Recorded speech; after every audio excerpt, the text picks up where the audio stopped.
The Yamato, signature weapon of Virgil from the Devil May Cry series and one of Blade and Sorcery's most popular weapon mods for when we're feeling motivated. It's capable of unleashing a number of devastating attacks, one of which is sword beams.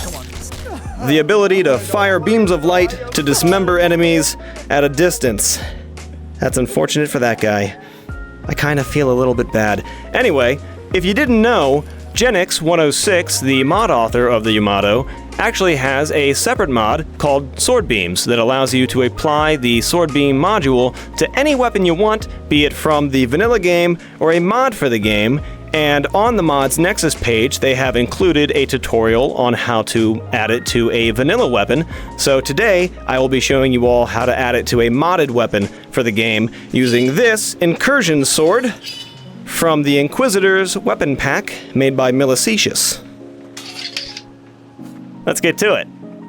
Okay, everybody, so here we have a copy of Sword Beams and the Inquisitor weapons pack. Links will be in the description for where to get these, and we need to install them on Blade and Sorcery. We can do that with something like a mod manager like Vortex, or how we will be doing it today, which is manually. So we need to go to our Steam library, find Blade and Sorcery, right-click on it, go to Manage, Browse Local Files, Blade and Sorcery Data, Streaming Assets, and this is where the mods folder is located.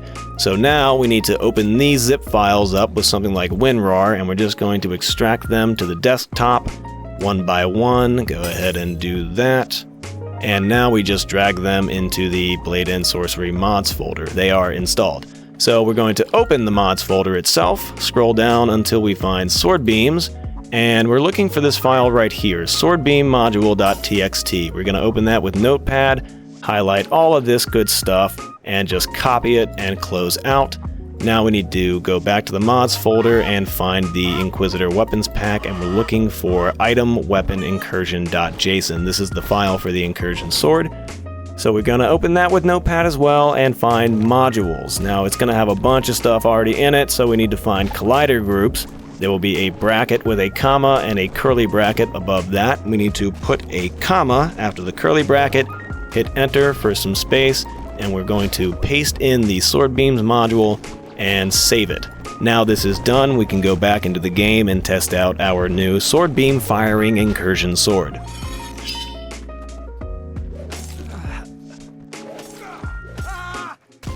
I had an erection our whole fight and it still won't go away. Yep, seems to work pretty well. But let's not stop here.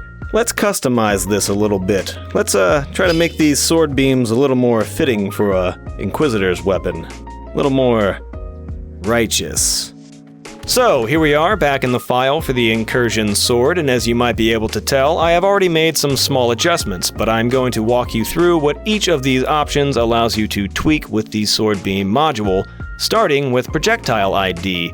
By default, it is set to Sword Beam, but if you want, you can change this to the item ID of another weapon or item, be it from the base game or a mod for the game. Just be careful if you choose to do this, because if you want your sword to shoot another sword as a beam, there might be an issue with collision.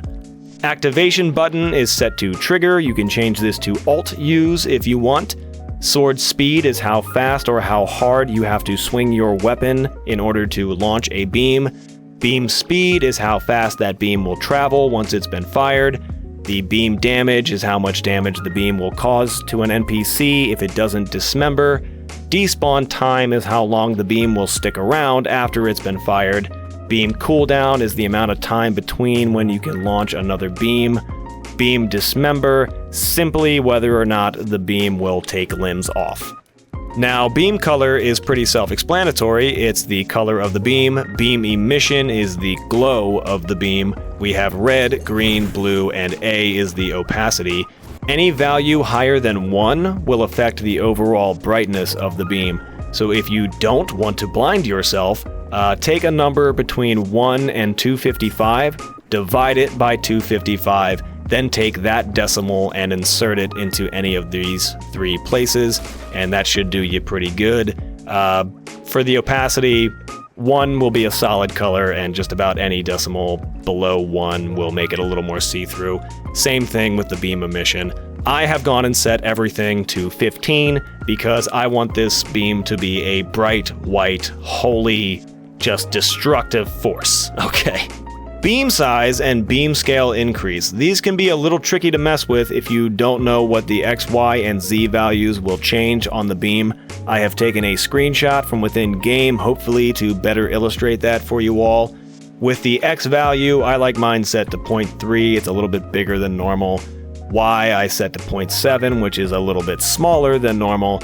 And Z I just completely leave alone. The beam scale increase will affect how big the beam grows as it travels. I also don't really mess with this. I just leave it at 0.2 on the Y value. That's usually fine. You can mess with it if you really want to, but know that if you set the values too high, the beam will get huge very quickly. So do that at your own risk. Anyway, this sword is ready to go. The beams are set up the way I like them. I'm gonna hop back in game and check them out. Oh yeah, baby.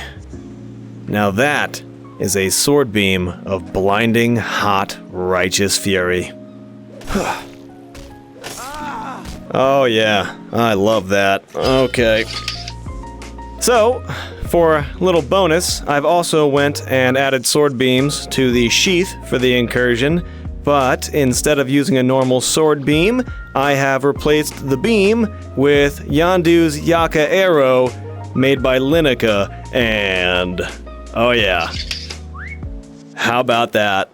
I can make a really good risotto if you don't kill me. Well, it's too late for that. I guess I'll never know about that risotto. So yeah, there's a cool example of replacing the beam with an item. That's it for the sword beam tutorial, everybody. I hope you find this useful. And here's a little clip of another dancing puppet man. See you later. Without love.